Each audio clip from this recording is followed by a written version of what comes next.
Bismillahirrahmanirrahim. Bismillahirrahmanirrahim. Assalamualaikum warahmatullahi wabarakatuh.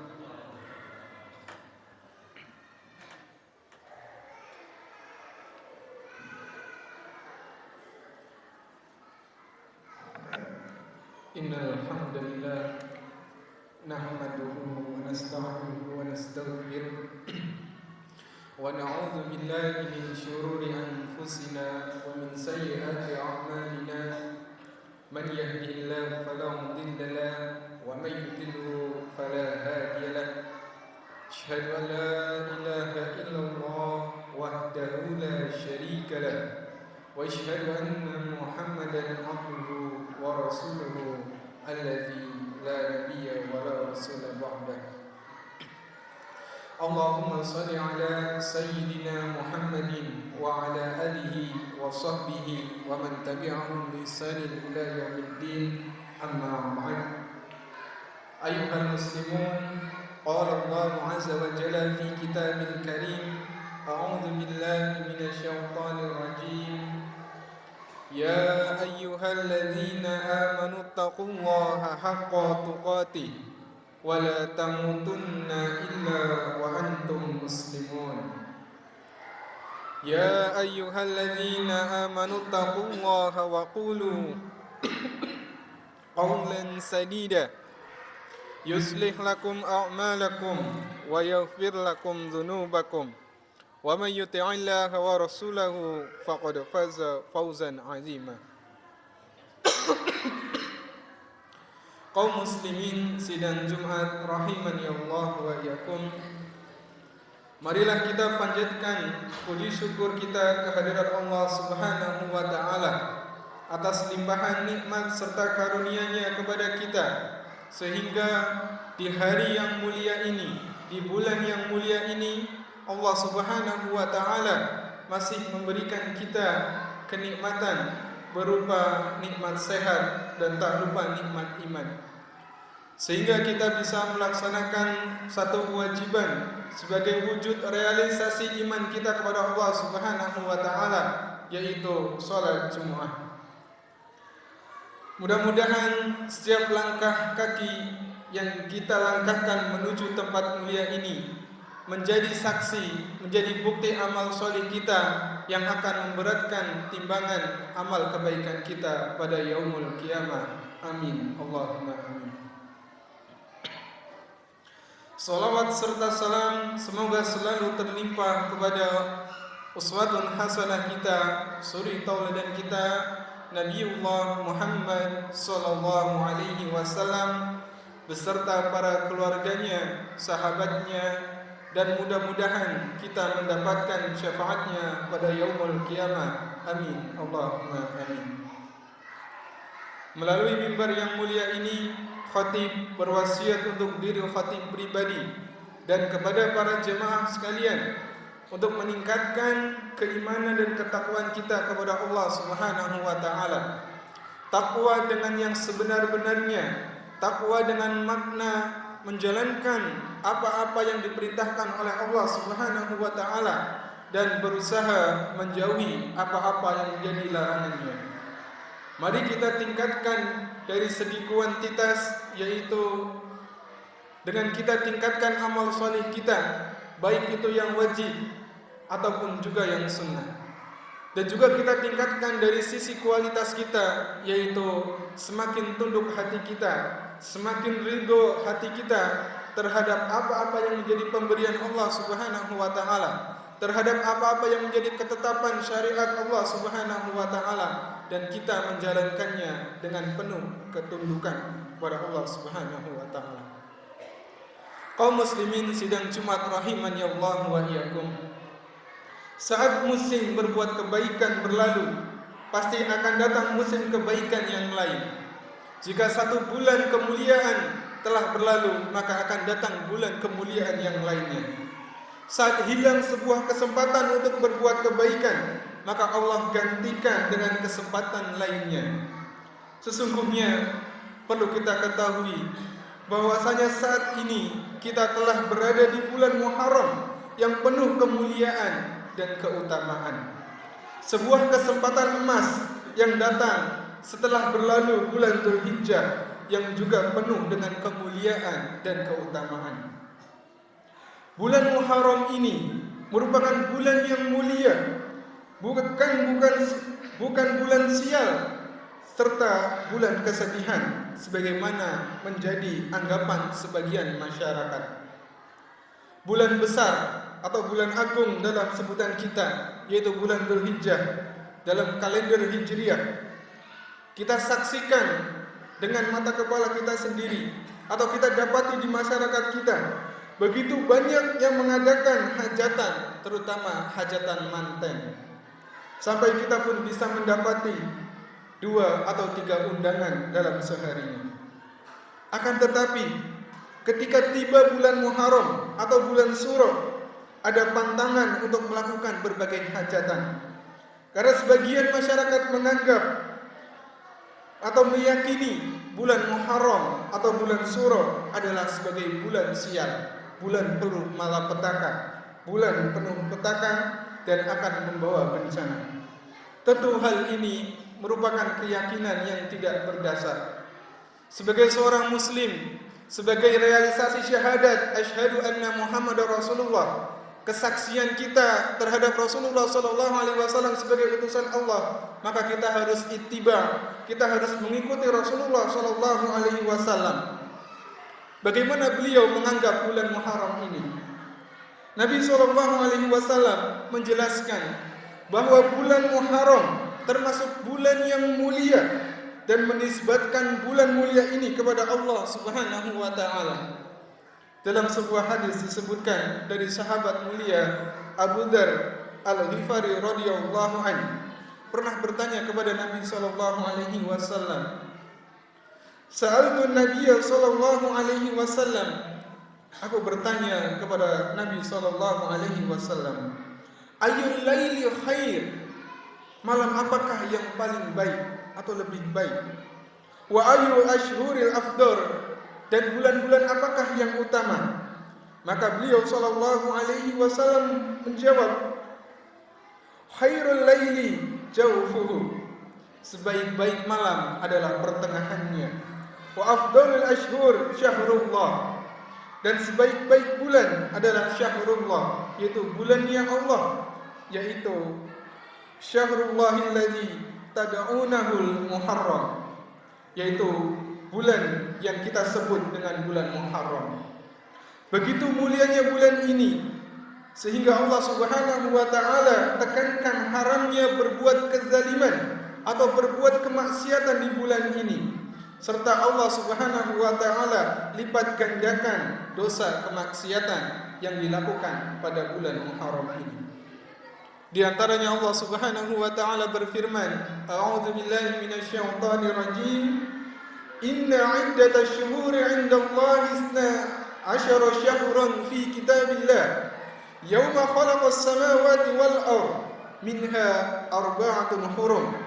Dzalika ad-dinul qayyim fala tadhlimu fihinna anfusakum." Sesungguhnya bilangan bulan di sisi Allah Subhanahu wa taala ada 12 dalam ketetapan Allah ketika Allah menciptakan langit dan bumi. Di antaranya ada 4 bulan haram.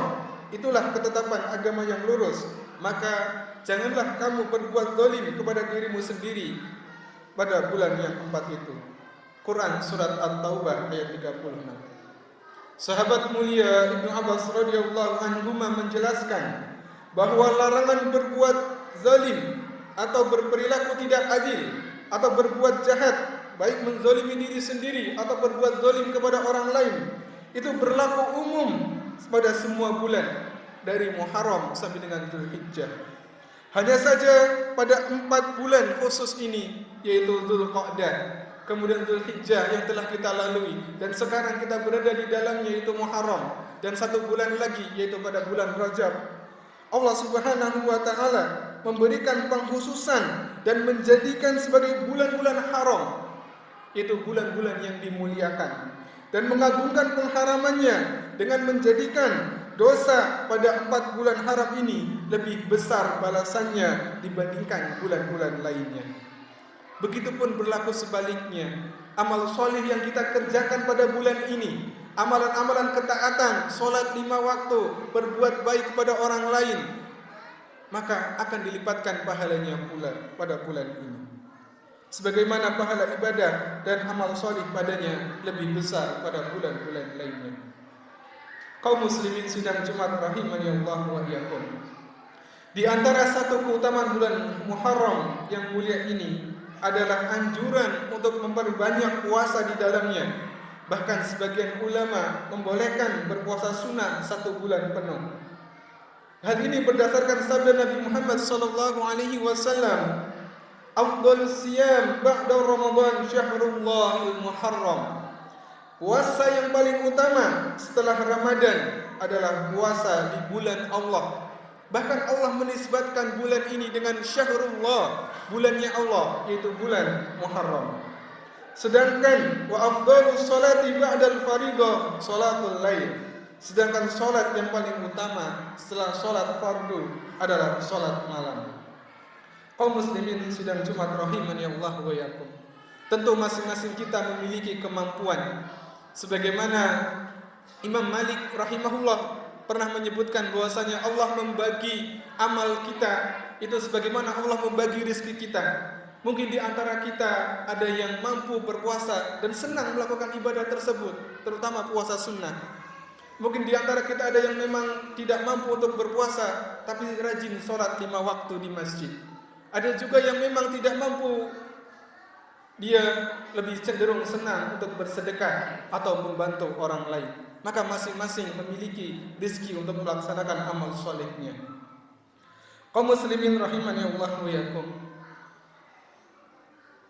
Pada bulan ini juga terdapat satu hari yang Rasulullah SAW sangat bersemangat untuk berpuasa di dalamnya.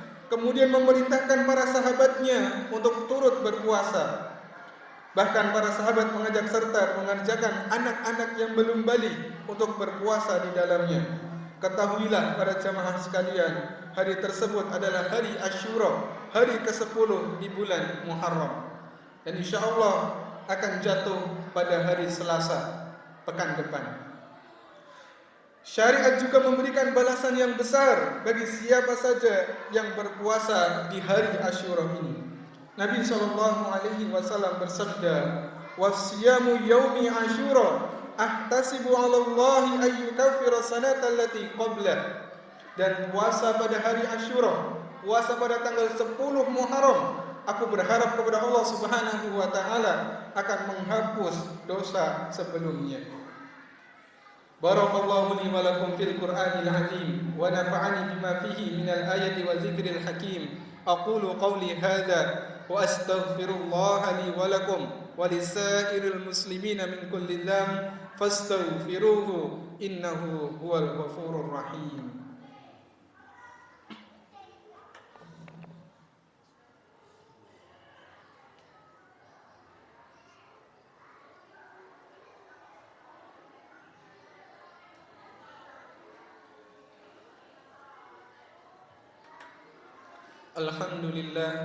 Alhamdulillahil azizil ghaffar alladzi khalaqas samawati wal ardh wa ja'ala al-laila wan nahar wa sakhkhara asy-syamsa wal qamar wa salatu wassalamu ala nabiyil ahyar wa man tabi'ahum bi ihsan ila yaumil mahsyar, amma ba'd. Kaum muslimin rahimani Allah wa iyyakum.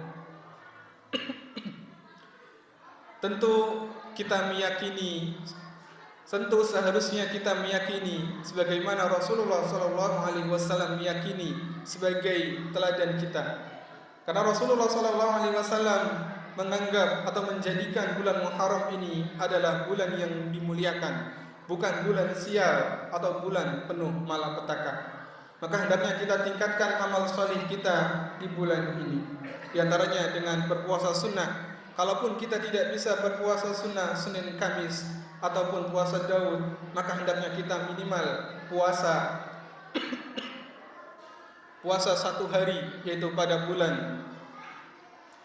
tanggal 10 Muharram. Kemudian Rasulullah SAW juga menekankan, walaupun beliau belum sempat melaksanakannya, yaitu beliau menganjurkan agar berpuasa pada hari ke-9-nya atau puasa Tasu'a yang akan jatuh pada Senin depan. Sebagaimana dalam hadis disebutkan, seandainya umurku sampai tahun depan dan aku masih hidup, niscaya aku akan berpuasa pada tanggal 9-nya. Tapi qadarullah ma syaa fa'al, Rasulullah SAW wafat sebelum masuk bulan Muharram. Pelajaran pertama dari hadis di atas berkaitan dengan bulan Muharram ini, yaitu puasa sunnah dapat menghapus dosa. Imam Nawawi Asy-Syafi'i rahimahullah mengatakan, jika bukan dosa kecil yang diampuni, mudah-mudahan dosa besar diperingan, jika tidak ditinggikan derajatnya. Karena ada sebagian ulama yang mengatakan bahwasanya diampuninya dosa maksudnya adalah dosa-dosa yang kecil, karena dosa-dosa besar harus disertai taubat. Tapi ada sebagian ulama yang juga menyebutkan karena hadisnya bersifat umum, maka termasuk dosa besar. Dan kita berharap pada Allah Subhanahu wa taala, baik yang kecil maupun yang besar, mudah-mudahan Allah Subhanahu wa taala ampuni melalui wasilah puasa pada tanggal 10 Muharram ini. Adapun pelajaran kedua yang bisa kita ambil dari hadis di atas, yaitu umat Islam diajarkan atau dianjurkan agar tidak menyerupai non-muslim atau tidak bertasyabuh. Karena lihat saja dalam hadis di atas disebutkan bahwa Nabi SAW ingin menambah berpuasa pada hari ke-9 agar tidak mirip dengan ahli kitab yang berpuasa pada hari 10 saja. Semoga kita termasuk hamba Allah Subhanahu wa taala yang mampu memanfaatkan bulan Muharram ini dengan maksimal, menjaga batasan dan larangan Allah dengan tidak melanggarnya, serta memperbanyak puasa di bulan mulia ini. Semoga kita semua dikumpulkan bersama Nabi kita, Nabi yang mulia, Nabi Muhammad SAW di dalam surga Allah yang kekal nanti. Amin. Allahumma amin. Inna Allaha malaikatahu yusholluna 'alan nabi ya ayyuhalladzina amanu shallu 'alaihi wa sallimu taslima. Allahumma shalli 'ala Muhammad wa 'ala ali Muhammad kama shallaita 'ala Ibrahim wa 'ala ali Ibrahim.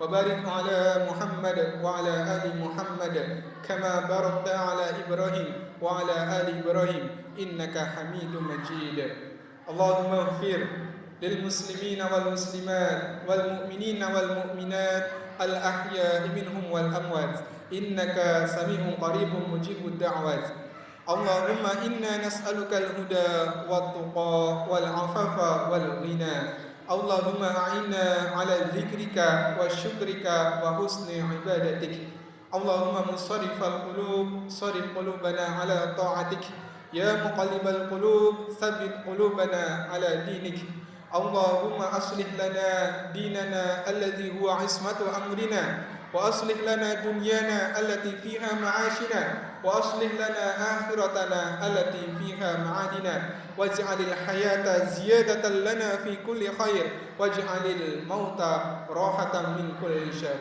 اللهم حبب إلينا الإيمان وزينه في قلوبنا وكره إلينا الكفر والعصيان واجعلنا من الراشدين اللهم اغفر لنا ولوالدينا وارحمهم كما ربونا صغارا ربنا آتنا في الدنيا حسنة وفي الآخرة حسنة وقنا عذاب النار سبحان رب العزة عما يصفون والسلام على المرسلين والحمد لله رب العالمين.